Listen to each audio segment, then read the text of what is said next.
Hello friends, welcome to Manamala kitchens అండి. ఇది మామిడికాయ పప్పునండి. అంటే మామిడికాయ పప్పు, పావు కేజీ కందిపప్పు అండి, ఒక చిన్న సైజు మామిడికాయ, 4 పచ్చిమిరపకాయలు, ఒక సగం ఉల్లిగడ్డ ముక్క, ఉప్పు, కారం, పసుపు, జీలకర్ర, ధనియాల పొడి. పోపులోకి జీలకర్ర, ఎండుమిర్చి, ఆవాలు, ఇంగువ, వెల్లుల్లి అండి. ఫస్ట్ పప్పు నానబెట్టుకొని కడిగేసుకొని కుక్కర్లో వేసుకోవాలండి. మామిడికాయ చిన్న సైజు కట్ చేసి ముక్కలు వేసేసుకోవాలి. దానిలో 4 పచ్చిమిరపకాయలు, ఒక సగం ఉల్లిగడ్డ ముక్క వేసుకోవాలండి.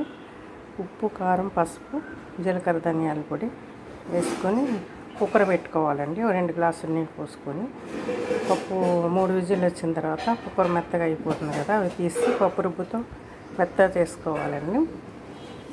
మెత్తగా చేసుకొని స్టవ్ మీద వేరే గిన్నె పెట్టుకొని సరిపడినంత ఆయిల్ పోసుకొని దానిలో జీలకర్ర, ఆవాలు, ఎండుమిర్చి, వెల్లుల్లి, ఇంగువ వేసి కరివేపాకు వేసి పోపు చేసుకోవాలండి.